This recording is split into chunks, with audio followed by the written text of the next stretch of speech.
Dan ini cerita tahun 2019.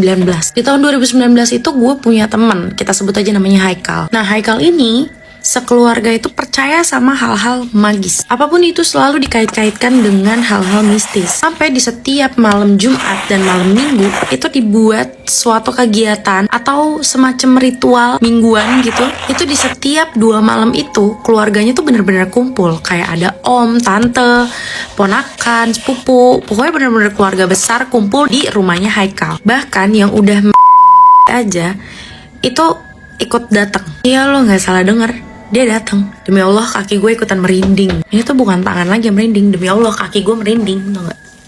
Kelihatan gak sih? Jadi neneknya ini tuh udah lama menikah, sekitar 5 tahun atau lebih mungkin.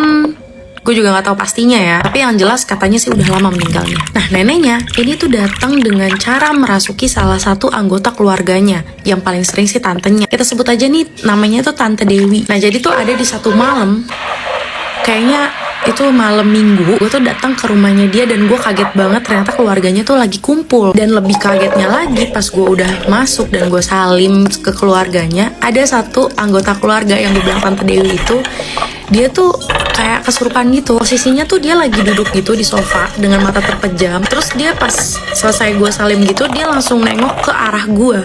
Padahal matanya terpejam gitu loh, ngerti gak? Matanya merem, tapi tuh dia tahu gue tuh lagi di mana. Nah, posisinya waktu itu tuh gue duduk deket pintu. Terus si Tante Dewi yang lagi kesurupan ini, dia tuh bilang kayak gini, dia penakut, gak cocok. Nah, terus mamanya Haikal tuh bilang nih, dia gak cocok. Kenapa? Gak cocok untuk Haikal. Terus mulailah nih tanya-tanya tuh satu persatu tuh keluarganya ya. Penakut aja, gak cocok. Banyak tuh di belakangnya, dia aja gak sadar. Jujur, itu gue agak awkward ya denger kayak gitu. Kayak kebayang gak sih? Gue baru datang ke keluarganya, baru ketemu sama keluarga besarnya, dan gue langsung ditembak kayak gitu. Jujur, agak gak nyaman. Tapi hal yang bikin gue amazed lagi, itu kakaknya Haikal. Dia tuh nanya sama si Tante Dewi ini, as a neneknya mereka, tentang jodoh lah, tentang pekerjaannya lah, bahkan soal finansial aja tuh ditanya. Kayak baiknya ngatur keuangan gimana. Bahkan ya, kakaknya itu tuh nanya cara ngeluluhin hati atasannya dia tuh gimana biar kayak begini gitulah sama si kakaknya Haikal ini. Jadi ini neneknya tuh kayak konsultannya mereka lah nih. Karena udah mulai malam, gue kira pamit lah untuk pulang. Dan setelah gue pulang di rumah itu, gue telepon lah sama Haikal. Keluarga lo emang suka begitu ya? Terus Haikal bilang,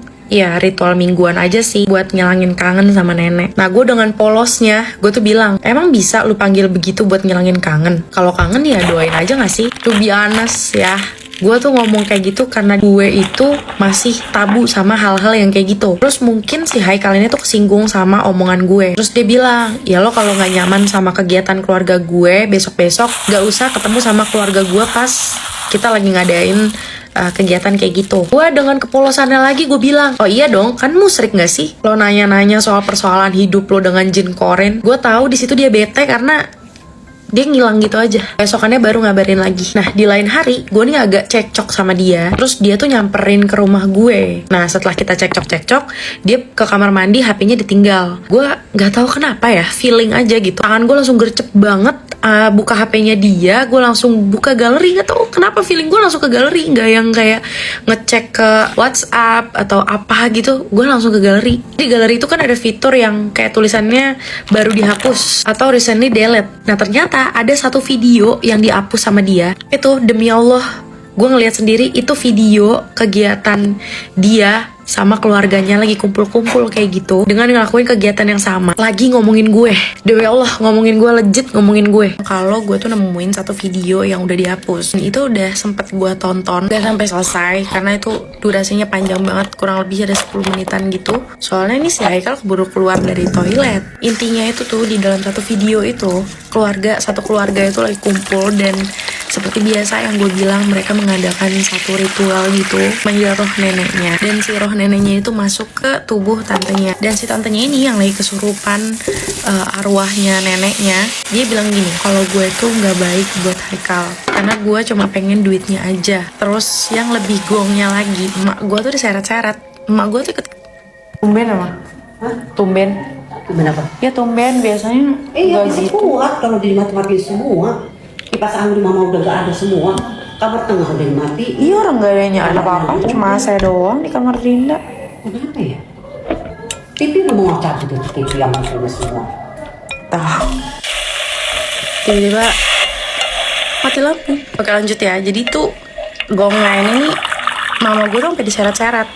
Jadi difitnah nih sama si setan satu ini. Katanya mama gue nyugih lah, tau kan nyugih, pesugihan gitu. Katanya ada satu kamar kosong di rumah gue. Nah itu tempat biasanya mama gue motong ayam cemani. Dan di situ tuh tempat tinggalnya setan demit yang dipiara mama gue. Kata tuh setan ya. Demi Allah, demi apapun itu semua fitnah. Gue gak tahu kenapa itu setan bisa ngomong kayak gitu, asbun banget dan semuanya percaya, termasuk si Haikal nih, karena si Haikal yang ngevideoin dan dia tuh bilang kayak, oh iya, terus dia gimana lagi, Sumpah di situ gue udah kesel mampus nih, pas si Haikal balik dari toilet, wah gitu tuh semua kata-kata imut udah keluar semua pokoknya. Karena menurut gue itu udah fatal ya, bawa-bawa keluarga gue gitu. Tapi ya berujung baik-baik lagi. Dan dari situ keluarganya dia nih mulai nggak suka sama gue. Tapi di depan gue tuh kayak masih baik-baik banget gitu. Gak yang kayak nunjukin kalau dia nih gak suka sama gue. Nah gue nih tahu dari mana kalau keluarganya nggak suka sama gue?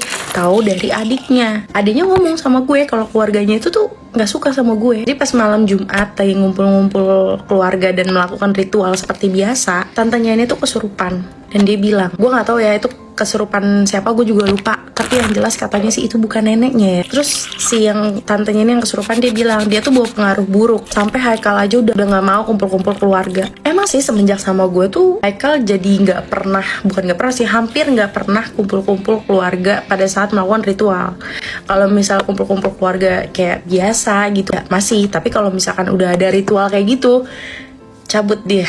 Karena permintaan gue nggak tahu ya itu suatu kesalahan atau enggak, tapi yang jelas dari situlah berawal hubungan gue sama Haikal ini menjadi toksik. Toksiknya di mana? Ya kayak gue nggak boleh main sama teman-teman gue, mau cewek mau cowok. Alhasil kuliah gue berantakan. FYI ya, rumahnya dia sama kantor gue itu bener-bener deket banget, jaraknya cuma 100 meter aja. Yang tadinya gue sebelum sama Haikal ini tuh suka banget atau biasanya tuh istirahat sama teman-teman kerja gue di kantor. Tapi setelah gue sama si Haikal ini tuh ngelarang gue main atau makan bareng atau istirahat bareng sama teman-teman kerja gue. Itu hukumnya fardu ain gue makan atau istirahat di rumahnya dia. Jadi jam 12 siang itu dia udah standby di kantor gue buat ngejemput gue makan di rumahnya dia. Biasanya sih emaknya dia masak nih. Even kalau mamanya nggak masak, gue beli lauknya aja nih di luar, makan nasi dari rumahnya dia. Nah karena mama gue nih tahu nih kalau dia tuh toksik, jadinya mama gue nggak suka, teman-teman gue nggak suka. Ada salah satu teman gue ini kayak teman kantor sih.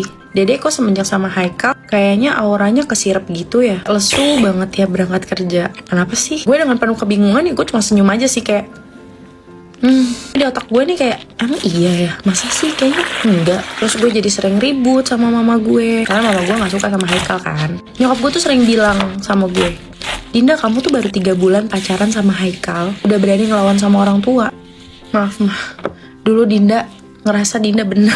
Terus gue main sama teman-teman gue itu pas kalau misalkan gue lagi berantem sama si Haikal. Pas waktu gue lagi berantem sama Haikal, gue nih main sama salah satu teman gue namanya Risma. Kalau lo nonton ini dia si Risma nih bilang, lu kenapa sih, lu aneh dah, lu bukannya bilang yang gak suka sama si Haikal pas awal-awal ketemu karena dia bau ketek, mau ngedate aja stylenya kayak mau nonton bola. Kenapa sekarang lu jadi kayak gini sih? Dari hubungan toksik tapi masih dipertahanin. Terus lu juga jadi kayak beda gitu loh. Setiap gue tanya orang yang ngomong kayak gitu ke gue tanya apa bedanya di mana gitu loh, kayak sama aja. Gue ngerasa sih sama aja. Tapi tiap gue tanya sama mereka, apa sih bedanya di mana? Mereka cuma bilang kayak, ya auranya aja beda, gelap. Dan adek gue, Reja, ini kalau lewat FYP lu juga, lu tolong komen juga ya. Jadi adek gue nih si Reja, dia tuh pernah ngedalamin satu ilmu yang gak tau hitam gak tau putih ya. Intinya waktu gue datang ke rumah bokap gue dan di situ ada adek gue datang ke situ sama si Haikal. Pas di depan pintu itu gue gandengan sih sama si Haikal ini. Tapi adek gue bilang kok tangannya Haikal tuh panjang banget. Aduh gue susah deh ngejelasinnya. Intinya tangannya itu tuh kayak nyatu. Tangannya dia sama tangan gue kayak nyatu gitu. Semua perkataan orang-orang di sekitar gue tampung selama 1 tahun. Dan gue milih untuk udahan aja sama si Haikal ini. Dan setelah gue udah gak sama si Haikal, gangguannya mulailah gue terima. Dan semua gangguannya emang gak ada di perekaman karena itu hilang. Nanti gue tunjukin chatnya gue sama teman gue sama si Risma ini. Nanti gue lanjut lagi karena gue harus chat si Rismanya dulu, minta bukti videonya. Karena terakhir yang gue tanya katanya videonya hilang. Tungguin ya, gak lama kok. Kamu follow gue untuk cerita selanjutnya.